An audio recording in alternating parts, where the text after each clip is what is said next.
Welcome, welcome, welcome to MiSpot, where we balance, heal, and activate who we truly are. Tonight we celebrate the third quarter moon, and third quarter moons are a time for reevaluating, balancing, and trusting. So you could find yourself kind of coming out of a place of acceptance. You could be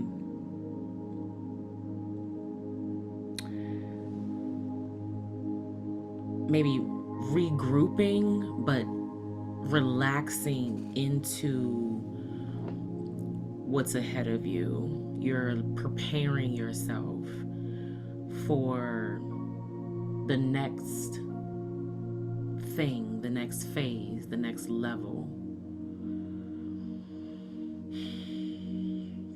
So I don't want to drag this out tonight. We are on our week 2 of Awakening Abundance, where we are manifesting and focusing on manifestation for the next 6 weeks or so. And I want to start by going ahead and grounding, but I want to do it a little differently tonight, where I just want us to take about 3 minutes to sit and focus on our breath, reconnecting to all that is, truly being present and in the moment, where we release all guilt, shame, or even anxiety for taking a moment to ourselves, to breathe, to love on ourselves, and just allow ourselves to accept that we deserve a moment to pause. We deserve a moment to ourselves, for ourselves, and with ourselves. And as I set the timer for 3 minutes, I'm going to do a little bit of Reiki. And all I would like for everyone else to do is to just sit in a comfortable position, making sure your spine is straight, you feel fully supported, and allow yourself to just focus on breathing in through the nose and out through the mouth. And as you breathe, 2 things.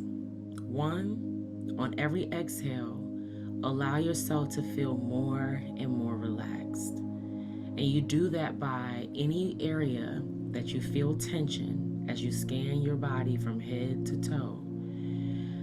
Every exhale, push that tension out. Okay? And allow yourself to get more and more relaxed. Covering your face, relaxing your jaw, relaxing your forehead, relaxing your shoulders, any tension in your arms. Just allow yourself to push and release with every exhale. Push the tension down and out, okay?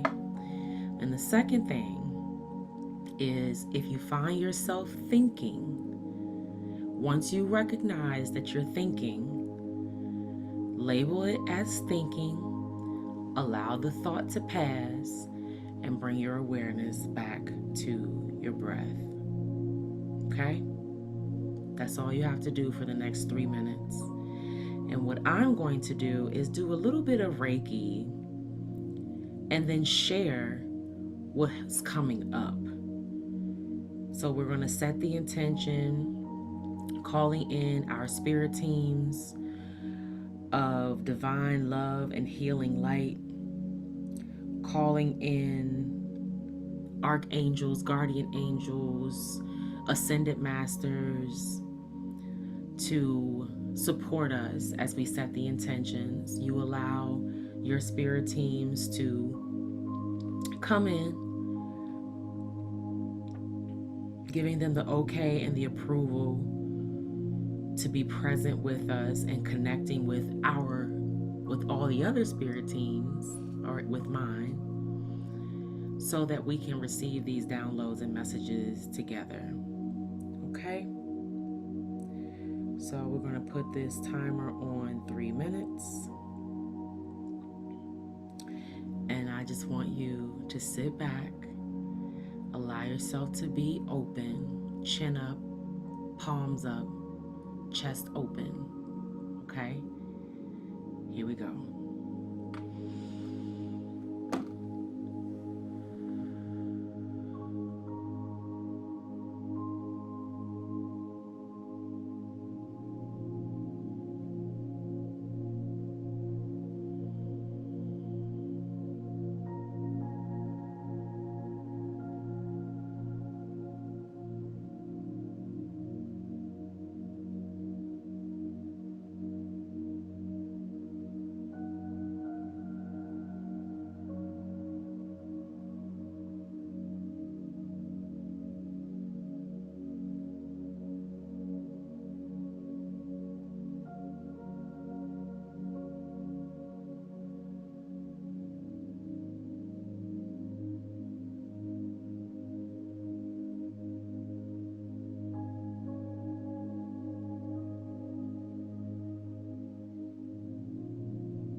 Okay. I had to write down some things before I forgot.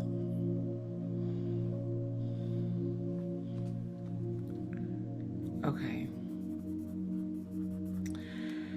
All right. So I got like a butterfly kind of motion, like wings,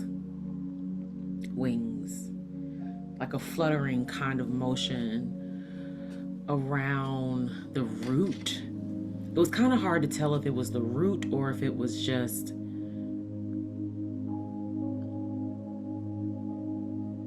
this fluttery kind of energy. I did feel a little throbbing in my left foot, like a boom, boom, boom. Not too fast, not too slow. And then I saw like this circular kind of motion, like a oval, but like it was elongated in like the vertical direction. And it gave me like solar plexus energy, but then when I tried to tap into the sacral, it's like they were kind of like the same. Which kind of, I'll get to it. Then I felt like a warmth, or kind of like a little, like an energetic pull on my left ear. And at one point my left eye kind of wanted to like jump open. And then the hairs on my legs stood up, on my left leg particularly, I felt it. So like a lot of left action between my ear, my eye, my leg, my foot. Not really sure. The left side a lot of times represents the past. Let me just keep going before I dig into the meaning. And then as I got up to like the heart space, it was like I heard like voices. So it was like you could be speaking from your heart, or you want to speak from your heart, like you're having an urge, a desire, a need to speak from your heart. And I just got like the confirmation that it's going to come like with ease and flow, like to not worry about it, like be very relaxed with it, very allow it to just flow and be at ease with it. Don't overthink it, or don't worry about it. It wasn't even that. It was more like just flow. I just saw it. It was no thought. It was just flow. Trusting, like you're very intuitive at this time, and trusting that your intuitive abilities are going to guide you. Trusting your intuitive gifts are going to elevate you. I got this, when I got to the crown, I got this upward motion, like almost like a pulling up, almost like if you have a long hair and you go to pull your hair up in a ponytail. It was almost like I just felt it on this side a lot. So there's something here from the past. I don't know if it's a internal energy, an ancestral energy, a generational thing, a person from the past, a past life connection, love. I'm not sure with this left, very active left side, left eye. Definitely getting a lot of like intuitive third eye kind of energy too.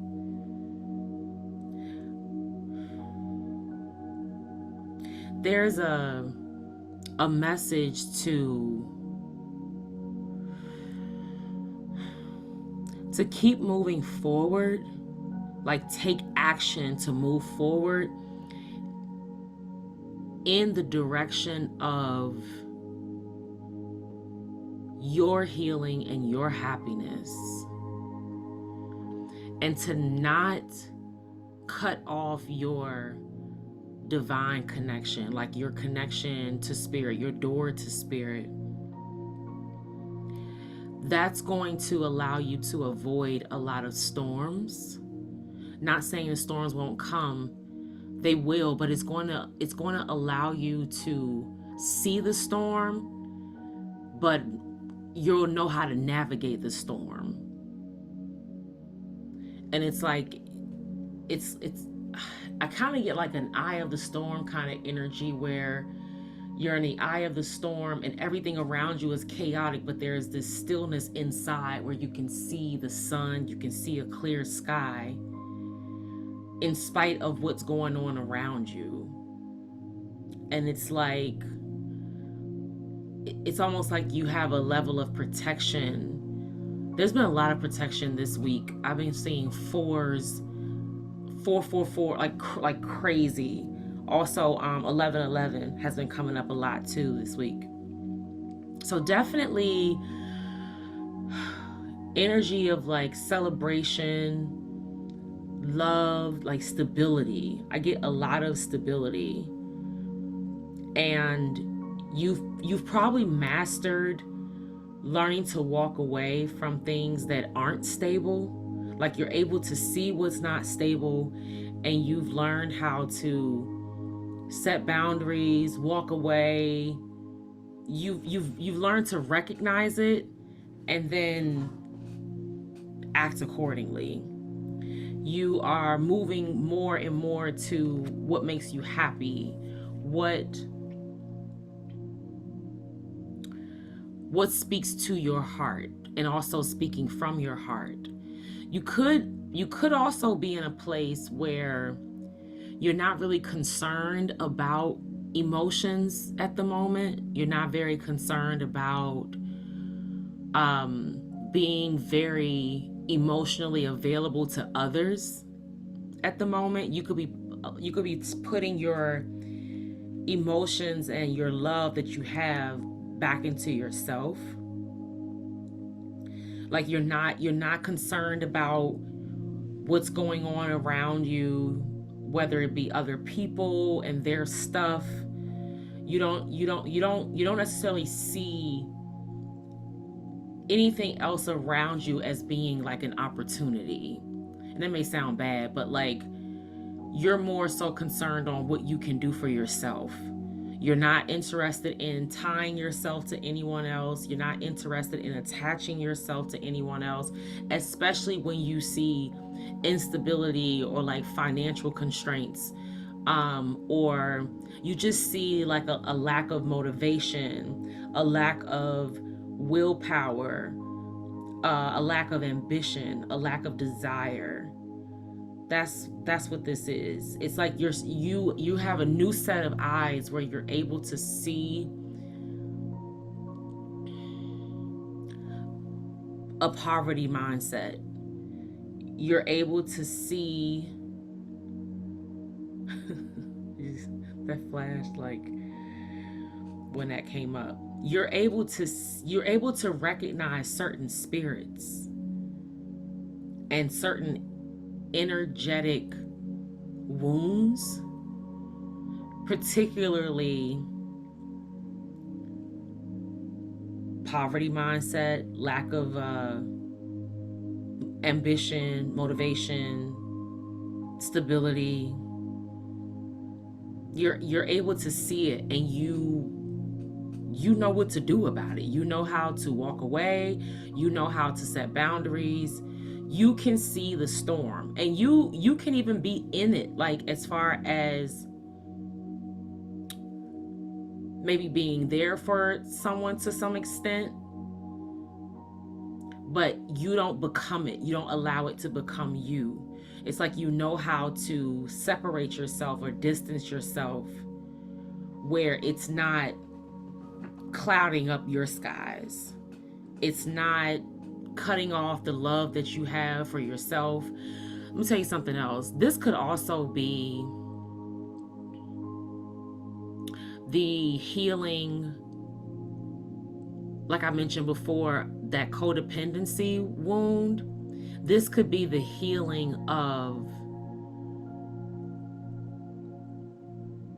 the spirit of lack, where you're detaching from not knowing your self-worth, not knowing your value, not knowing what you bring to the table. Like you have fully recognized who you are and you know your own value. So you're able to disconnect from people who don't see your value. You've mastered, instead of trying to convince people, not saying that you have, but you completely let go, or you know how to completely let go of the desire or the need to try to convince anyone of your worth. That's it.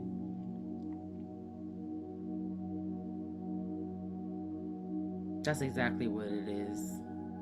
And there's a wound, there's a spirit of lack, poverty mindset, whatever. But that wound was almost like a curse. And it could have traveled down generations, whether it be codependency or a not good enough kind of mindset. But that spirit can no longer attack you, or if it does come up against you, like I said, you know how to handle it.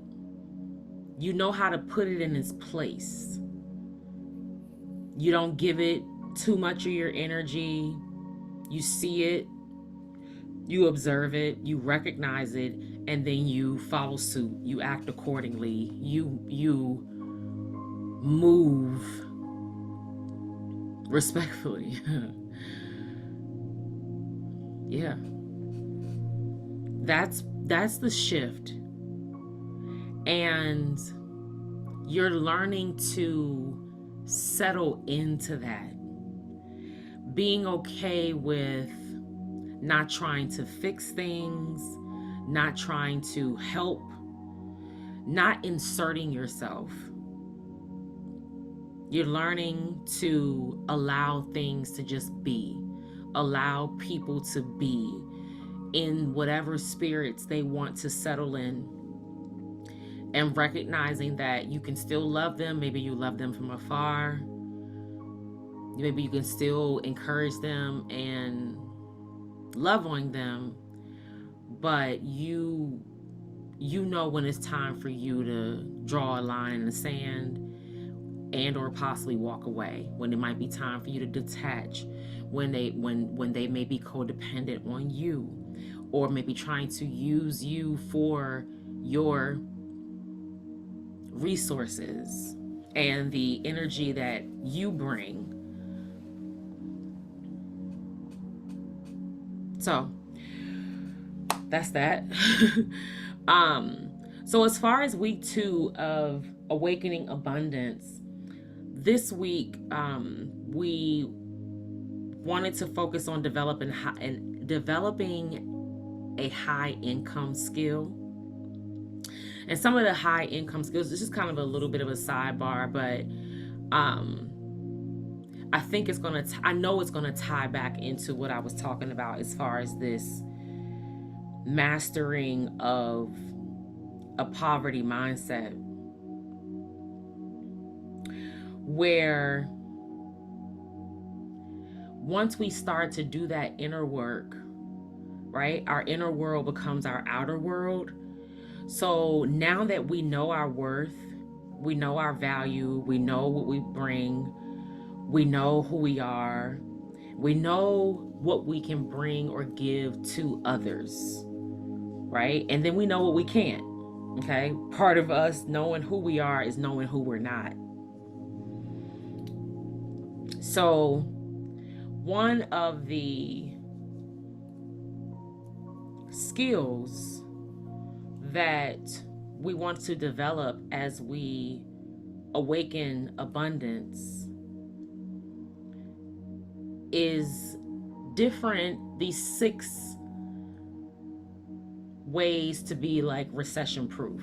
Last week we were talking about aligning with abundance, and now we're talking about developing a high income skill. So there's going to be some spiritual aspects to this, and there's going to be more like 3D financial aspects. And so this developing a high income skill is one of those 3D financial, physical, earthly aspects, which is important because we are spiritual beings having a human experience here on earth. So long story short, before I jump into the cards, there's different ways that we can learn a high income skill. Of course, there's always schooling, trades, education, knowledge, of course, is always a good way for us to acquire a skill. However, there are other ways, that we can do things at this moment in time, with the help of the internet, more digital, virtual kind of opportunities or career fields that we can travel or go down a path that we can go down outside of maybe going and sitting in a classroom. And so just a couple things that I wanted to share, because the goal here for me is to understand. I've learned, let me back up. I've learned that the average millionaire has about 7 streams of income. Okay. So in my mind, it's like, okay, well, what does that look like for me? Like, what will my 7 streams be? And you could have maybe 2 or 3 streams in the same category or same field, same industry. You could have multiple properties. You could have multiple accounts. You could have multiple services, courses, but allowing ourselves to bring in 6 to 7 different streams of income if we desire or believe that we deserve to be wealthy and rich. Okay, health is wealth, that's for sure. But if you know that you were made to have a life of wealth, and you know that you have the ability to manage money well, then you can probably relate to, what it takes to bring in a high income. And so a couple of the things that I was looking at as far as like developing a high income skill that I want to manifest is, of course, coaching and consulting, but also public speaking. Public speaking is something that's, yeah. So, there's also coding like computer coding, like computer science. I actually had my son complete an exercise. I asked him to do 3 things. And those 3 questions had about 3 parts. But I asked him to go and look up the cost of living in the DMV. I asked him to also look up the median household income in the DMV. And then I asked him to go find 3 careers that you could make that median income straight out of either high school or college. Okay? Because I think a lot of us probably understand now that college is almost like a high school diploma, honestly. So to some extent. And so, I asked him to do that exercise to give him an idea of how much it costs to live, how much most people are making, or household income, how much most households are bringing in this area, breaking it up by Maryland, DC, and Virginia, or DC, Maryland, and Virginia. And then also giving him a few paths or different career fields to think about that are attractive to him, that could allow him to make that kind of money very early on as an entry level or something like that. And one of the jobs that showed up quite a bit was surrounding either coding, computer science, some type of like, AI is doing a whole lot of things and going to do more, but definitely some type of computer science, some type of either, I don't want to say IT, but there was probably, I think it gave him the jobs based on like the location. I have to go back and look at that and what the question was and why it gave it to us that way. But long story short, most of the 9 different jobs that it listed, I say at least 3 to 5 of them were surrounding some type of computer science. Okay, which is actually kind of refreshing to me, because I think that that's a skill that you don't necessarily have to have a college degree for. It might be good, but not really necessary. The other thing, though, is that it's a very saturated field. So you have to kind of, I would think that you have to kind of hone in on a particular part of it that you want to become good at. So anyway, that's what I wanted to share. So think about what high income skill you would like to develop or learn if you haven't already. Now, if you are someone who is a computer science major, or you are a consultant for IT, maybe you are an entrepreneur and you have your own technology program where you have built a business surrounding computers, phones, any type of technology or support in the electronics industry, then you already have or are working in your high income career. There were other things on there. I'm trying to remember. Actually, I could look it up right now. But if that's not something that you've been able to accomplish as of yet, these are just things to think about,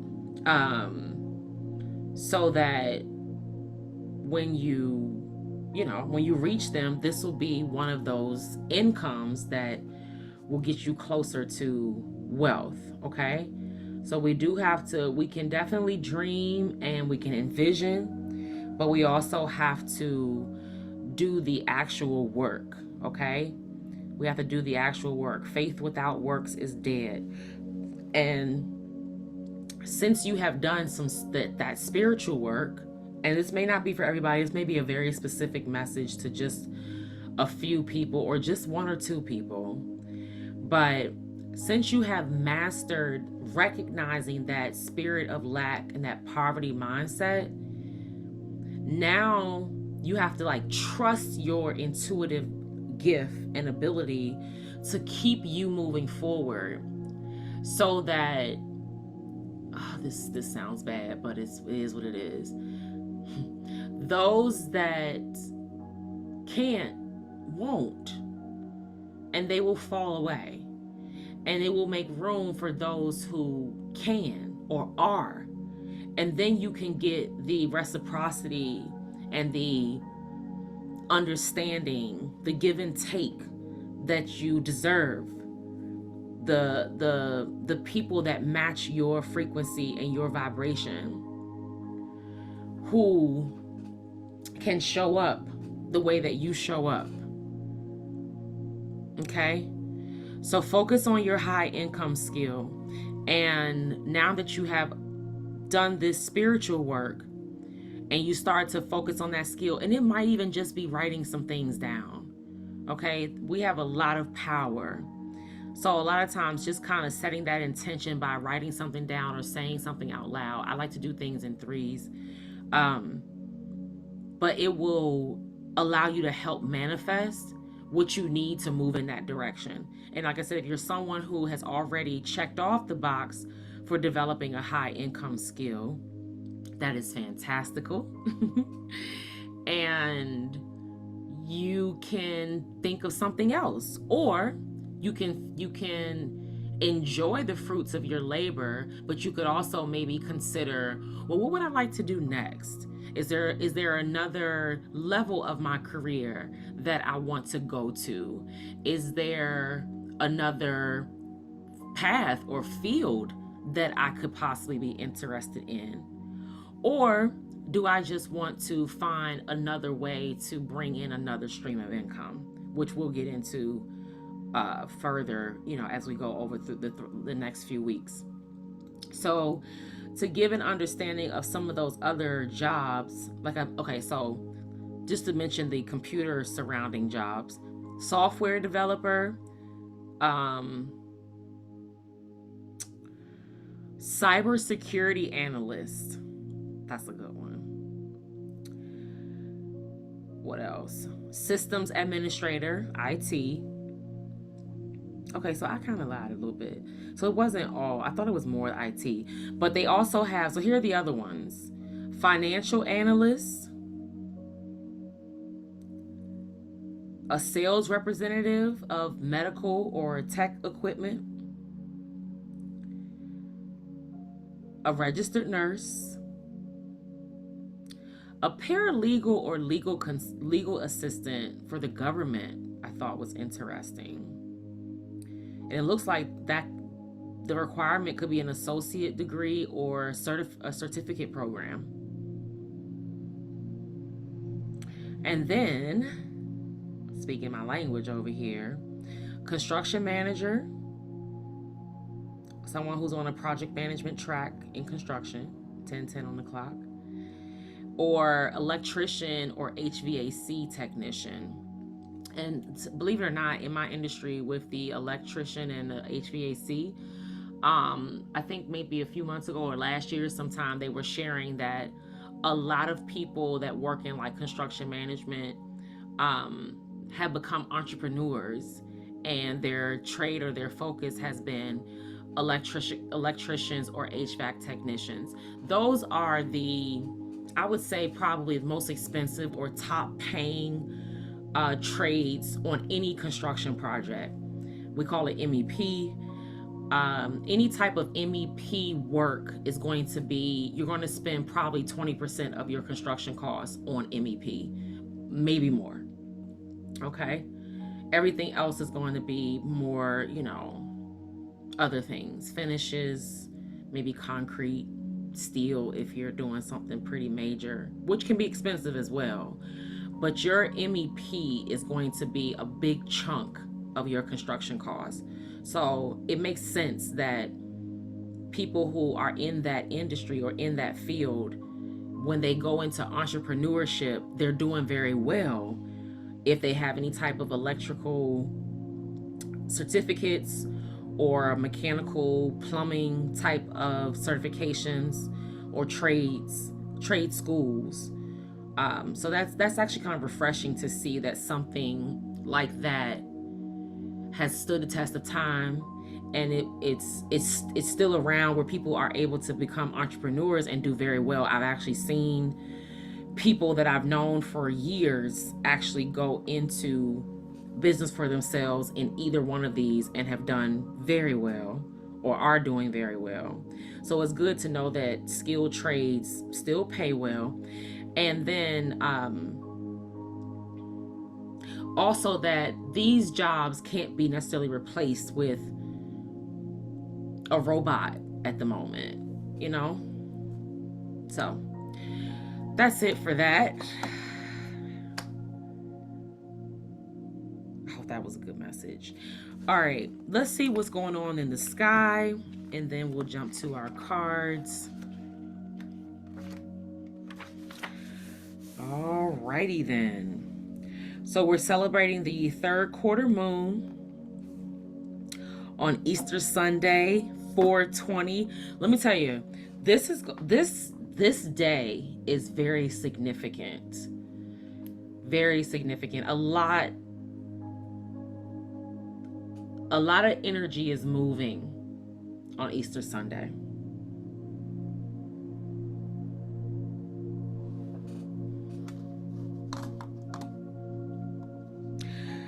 And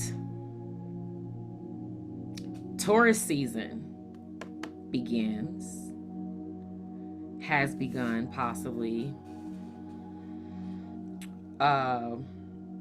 Not quite there at the recording, but definitely after. We've also had Mars move into Leo, which is a very fiery energy. I think I shared that in my last message, but so I don't want to go over the same things.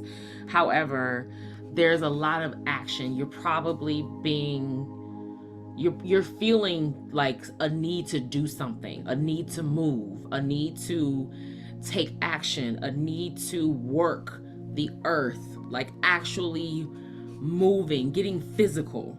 Okay, that's a great thing. Let's get physical.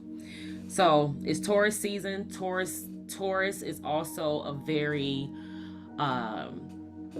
earthly kind of energy, very routine, not afraid to be consistent, a very, like, I would say, working the earth, grounded kind of energy.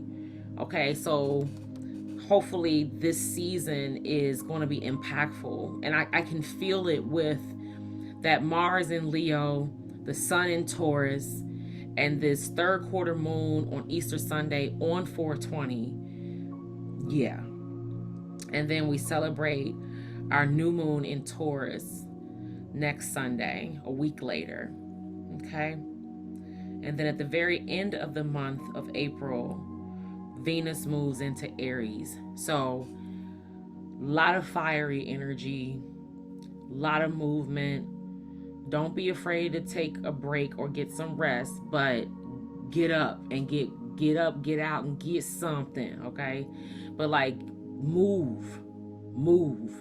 Go for a walk, go for a run, move your body, stretch, get it in, like be physical, okay? All right, that's it for the transits. I could share some other things, but I don't want to make this, like I said, too long. I don't know why this thing doesn't show me the time, but anyway.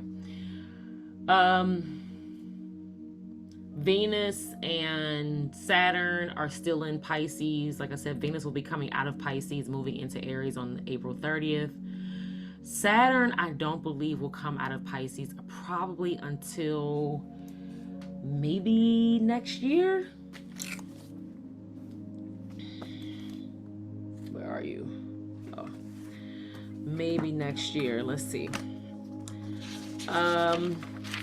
Neptune has just shifted into Aries. He'll be in Aries. This is the first time in our lifetime that Neptune has been in Aries. Okay, Neptune stays in a sign for years. I want to say 14 years. It could be 7 or 8, something like that.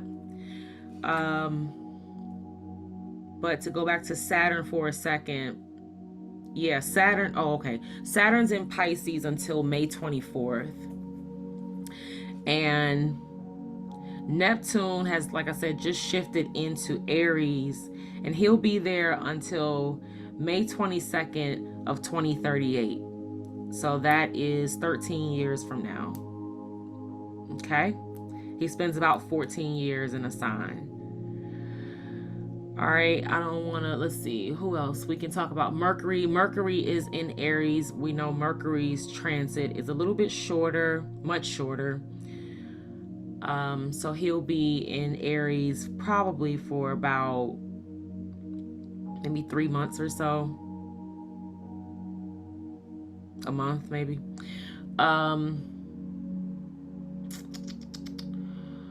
The sun, we know about where the sun moves. Uranus is also in Taurus, and he will be there until next year, until April of 2026. Jupiter is in Gemini until June 9th of this year. He's been there for about a year and a half, 2 years. Mars, like I said, just moved into Leo. And he'll be there. Mars moves pretty quickly as well. I can't remember his transit right now, but it could be anywhere from 6 months to a year, something like that. Who else? Pluto, of course, moved into Aquarius back in November, and he will be there for a long time. Pluto has the longest transit. He'll be in Aquarius until 2043. He stays in the sign for anywhere from 12 to 31 years, okay? So I'll go into more detail with those later. I also have affirmations. I'll be sharing those on my Instagram. You can follow me on Instagram at MiSpot Healing, MiSpot with an I. If you are looking for Reiki, if you are looking for spiritual coaching, if you would like to take your spiritual practice even further for hypnosis, I am your girl. And you can email me at booknow@myspot.healing.com. All right, we're going to go ahead and pull from our Moonology deck. I've also placed on my Instagram different understandings, just teaching different energies, the energies of the planets, the energies of the signs, what some of the aspects mean, conjunctions, oppositions, sextiles, trines. You can find a lot of that information on my Instagram. Most of the posts or reels that are in black are educational, and those that are in purple are mostly MiSpot services or the ways that MiSpot can support.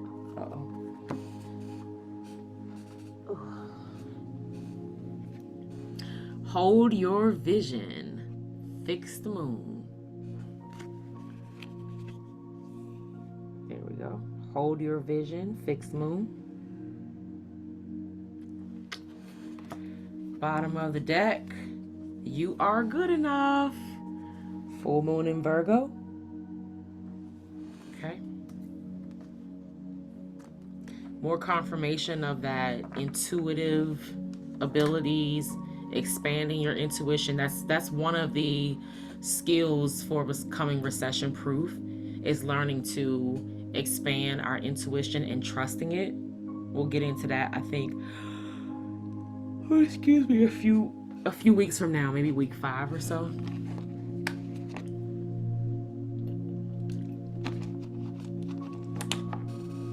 Hold your vision, fixed moon.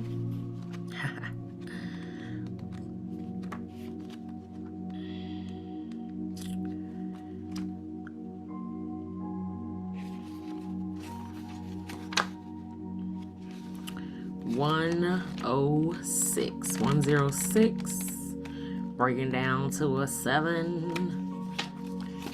All right. Hold your vision, fixed moon. There are 2 main possibilities with this card. The first is that you need to stand firm in whatever situation you're in. The second, very different. I'm trying to allow you to be able to see what it says. The second, very different interpretation is that something is stuck. That could well be referring to the situation you're asking about. If that's the case, have a think about what you can do to grease the wheels so that events move forward. Are you being stubborn? If so, that's great, because if you really want things to change, there's a solution. Stop digging your heels in. Be the one to break the deadlock. With 2 interpretations for this card, it's up to you to decide what's going on and which meaning applies to you. This offers up a chance for some self-reflection. That's what this moon is about. Reevaluating and getting prepared for the next thing. Moving toward the next thing. Attuned to the moon? Yes. Just say the word a lot and see how it feels. Yes, yes, yes, yes, yes, yes, yes, yes. Additional meanings for this card. Staying power, faith, or patience are needed. Someone needs to back down. Avoid stagnation.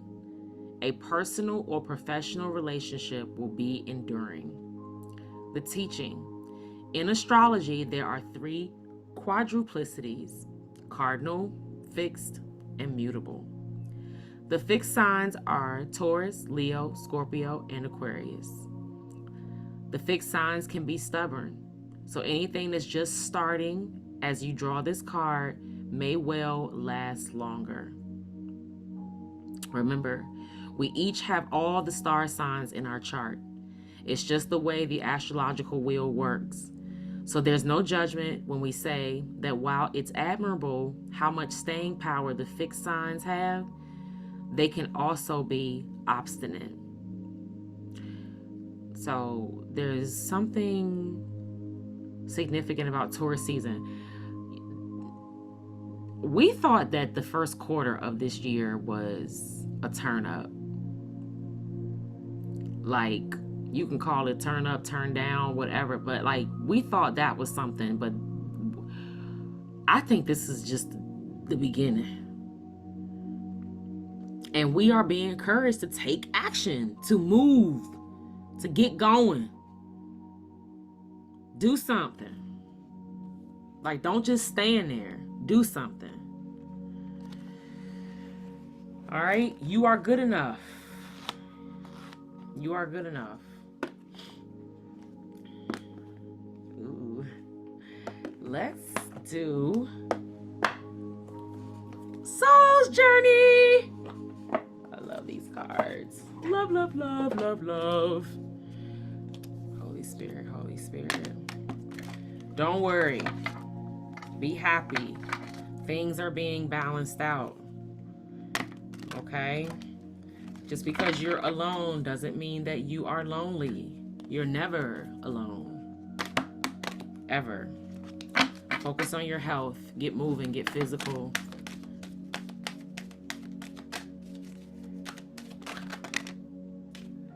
That's a lot. Forgiveness. I acknowledge that harboring resentment blocks the flow of love. Also blocks your abundance. Promise. Surrender.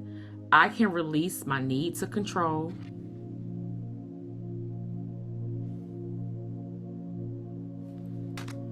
Imagination. I embrace and nourish the creative aspect of my mind. Growth. I want to expand my consciousness and my awareness. That's that intuitive ability. Bottom of the deck. Ooh, jumping out.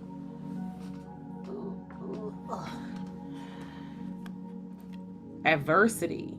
I accept that challenges are the best way to learn. And then on the bottom, underneath that was doubt. I release the need to know all the answers. So there's a releasing of control, for sure. Surrendering, forgiving, like not staying stuck. Don't allow yourself to stay in these stuck situations, whatever it is, that don't allow you to grow.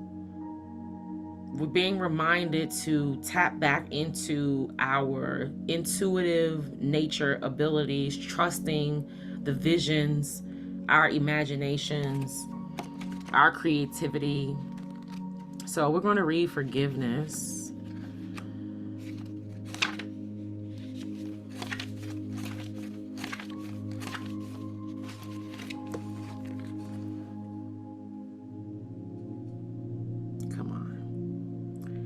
Forgiveness. I acknowledge that harboring resentment blocks the flow of love. You can never flow with your natural energy of love unless you release the negative energy of hate, anger, intolerance, or blame. Every soul in your path has free will, and you have no control over that. What you do have control over is how you react to the manifestations of others' free will. Holding on to that negative energy will strengthen karmic cycles, and forgiveness can break that pattern. The most important person you must learn to forgive is always yourself. Blaming yourself for failures blocks the natural flow of love, which will attract all good things in your life. Listen, I'm dropping the mic on that because that's exactly what my heart chakra program is all about. Is releasing the blocks in our heart so we can open ourselves up to abundance and overflow. A blocked heart will block your money, okay? A blocked heart will block your abundance. It does not allow good things and overflow to come in because your heart is blocked. You cannot block off or close off any part of yourself and expect to have overflow. It doesn't work like that, okay? The most important person you must learn to forgive is always yourself. Blaming yourself for failures, in quotes, blocks the natural flow of love, which will attract all good things into your life. Listen, I'm done. I'll pull an angel number and we wrapping this bad boy up. Baby boo. Come on, Holy Spirit. Yes, yes, yes, yes, yes, yes. All right, trust divine timing. All right, divine intervention is at play. Okay, you are protected. You're 333. Support, growth, creativity, joy, community, vision, talents. Seeing the angel number 333 is a sign that it's time to focus inward, work on your skills, discover your talents, and use your imagination. Imagination out here twice. Unleash your inner artist. Doing so will boost your self-esteem and sense of competence. It does wonders for your sense of purpose and contributes to your community. So, imagination is out here. That creative ability, like trusting your gifts, your talents, what you bring to the table. It will boost your self-esteem and sense of competence. That's what we're breaking free of, is like knowing our self-worth. It does wonders for your sense of purpose and contributes to your community. 333, support. Let's see if, I don't know what was on the bottom. Maybe 555, clarity. Fives represent change, positive change, or just change, I guess. Okay, so we'll do 555. Great transformation, major changes, opportunity, fast pace, forward, process. You aren't a victim of circumstance, rather, you are the beneficiary of it. I love that. If that weren't the case, life would be pretty dull. You will set yourself up for success in the long run if you are willing to adapt to this shift. Everything is working out for the best. At long last, you are accomplishing what you set out to do. Everything will work out perfectly in the end. Listen. Happy third quarter moon. Happy birthday to all the Taurus out there. Okay, Taurus season is kicking off with a vengeance, I guess. Okay, so embrace it. Allow this energy to be supportive. Allow it to love on you and encourage you. Allow it to give you what you need, and be okay with releasing what you don't. Okay? That's all I have this evening, beautiful souls. Don't forget to like, share, comment, subscribe. Let me know that you hear me. And I will see you next time. Always go within so you never go without, like Miss Victoria says. I love you, but God loves you more. And let's stay connected to the one that sits high, looks low, and sees everything.